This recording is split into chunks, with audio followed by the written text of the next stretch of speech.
Hello friends, welcome to our channel. तो आज हमारा यूपी ट्रिपल एस सी का एग्ज़ाम हुआ था जूनियर असिस्टेंट का। तो उसमें जो कंप्यूटर के क्वेश्चन आए थे हम उनका यहाँ पे सॉल्यूशन प्रोवाइड कराने वाले हैं। तो टोटल 15 क्वेश्चन थे। स्टार्ट करते हैं हम। तो जैसे ये फर्स्ट क्वेश्चन है ये जिसमें एक्सप्लेनेशन है IPv6 को IPv4 से प्रतिस्थापित करने के लिए परिवर्तित किया गया था। तो ये हमारा पहला वाला जो इसका असर्शन है वो बिल्कुल करेक्ट है। सेकंड है हमारा IPv4 इंटरनेट के विकास के अनुरूप पर्याप्त आईपी एड्रेस उपलब्ध नहीं करा पाया। और इसका ये एक्सप्लेनेशन है, तो ये दोनों ही हमारे करेक्ट हैं। तो इसका जो राइट आंसर हो जाएगा वो हो जाएगा हमारा डी ऑप्शन। डी ऑप्शन हमारा एकदम करेक्ट है। नेक्स्ट क्वेश्चन है हमारा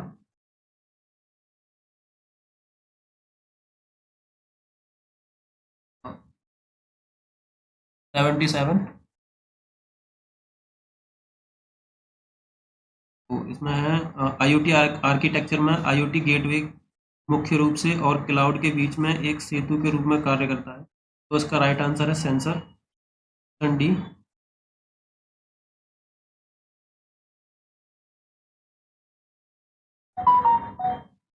नेक्स्ट है हमारा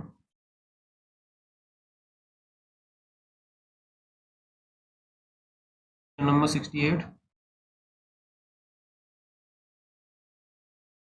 में है कि सब टोटल किस प्रकार से सम से भिन्न भिन्न है। तो मेन डिफरेंस होता है सब टोटल में।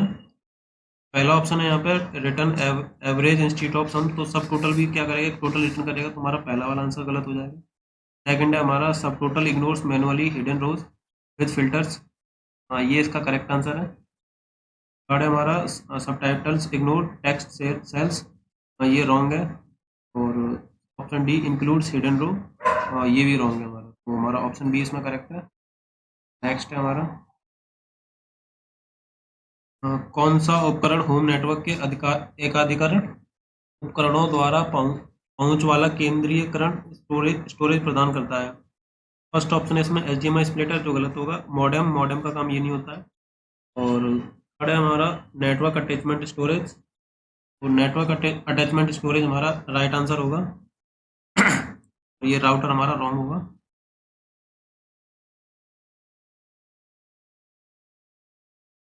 अब नेक्स्ट है हमारा 70।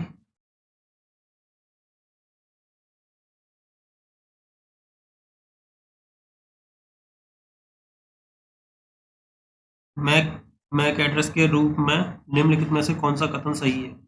तो जो मैक एड्रेस होता है हमारा वो एक मैन्युफैक्चरर के द्वारा एक एड्रेस प्रोवाइड किया जाता है जो सभी डिवाइस के लिए यूनिक होता है। तो इसका राइट आंसर हो जाएगा ऑप्शन नंबर सी। एंड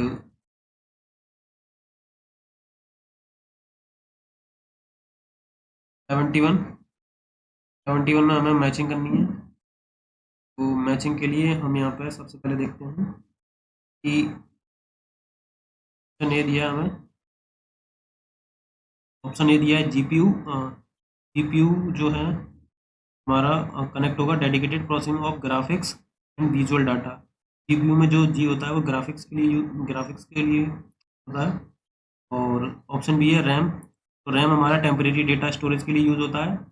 और फोर्थ है हमारा सीपीयू, तो सीपीयू क्या करता है, execute instruction and processed data.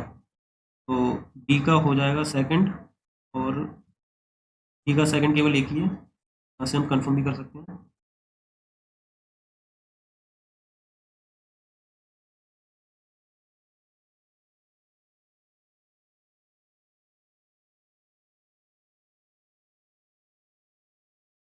Next question 72 में हमें इसमें भी मैचिंग करनी है। तो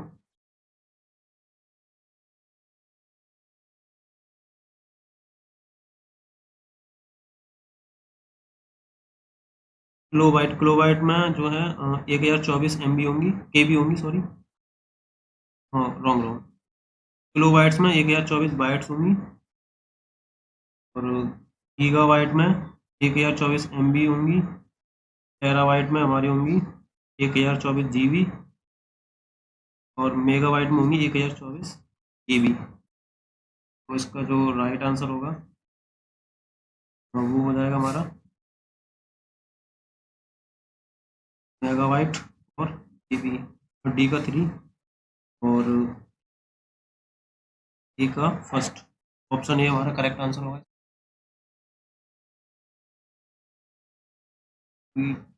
73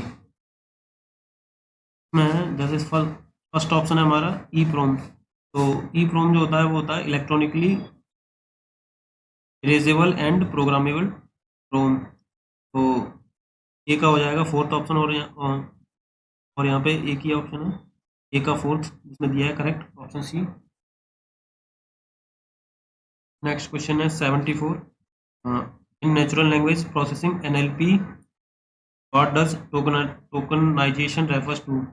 तो एनएलपी में जो है टोकनाइजेशन का काम होता है splitting text into individual word और फ्रेजेस। ये क्या करता है, टेक्स्ट को छोटे छोटे पार्ट्स में कन्वर्ट करता है और फिर उनको बाद में 0 और 1 की फॉर्म में कन्वर्ट करता है। फिर उसको एक मशीन लैंग्वेज में वो कन्वर्ट करने के बाद में अंडरस्टैंड करता है।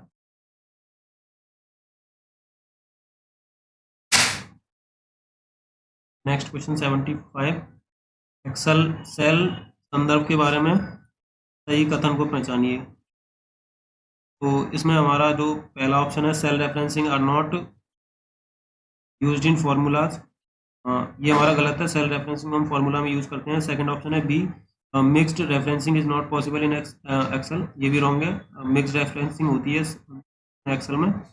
और सी ऑप्शन है relative referencing keep the cell fixed in all formula, ये हमारा गलत है।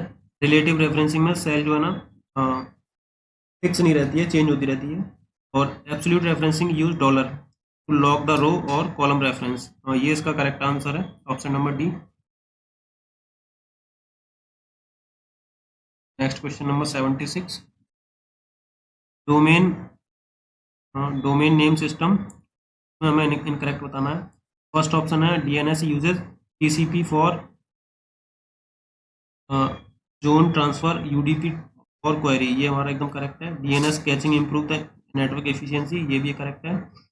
और थर्ड ऑप्शन है हमारा DNS translate domain names into IP address, ये भी एकदम करेक्ट है। और डिफॉल्ट पोर्ट होता है 53 होता है, तो ये भी करेक्ट है। हमारा राइट आंसर होगा ऑप्शन नंबर ई।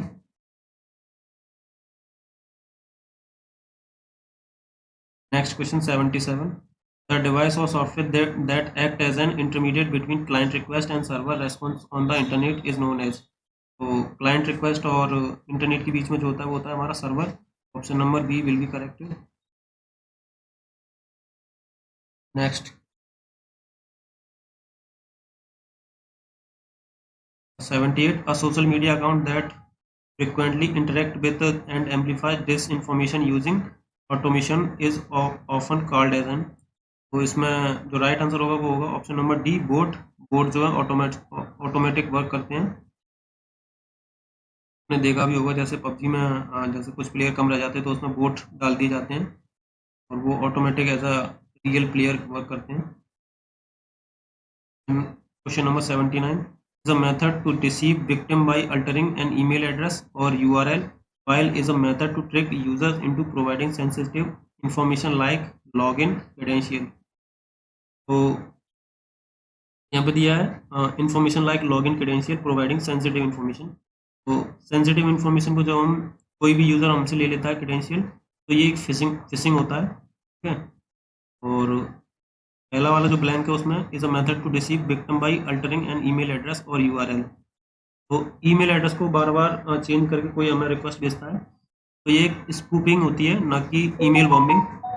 ये ईमेल बॉम्बिंग हमारा रॉन्ग आंसर होगा, ऑप्शन डी हमारा करेक्ट हो जाएगा। नेक्स्ट क्वेश्चन है हमारा 80।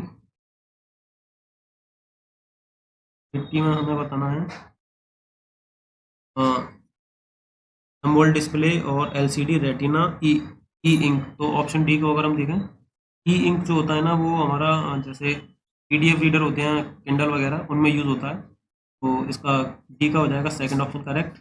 लो power used in e readers, तो सेकंड के हिसाब से यहाँ पे एक ही करेक्ट ऑप्शन है, option number C.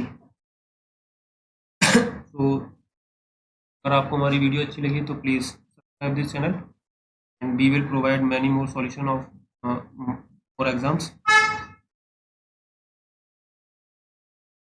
So thank you for watching this video.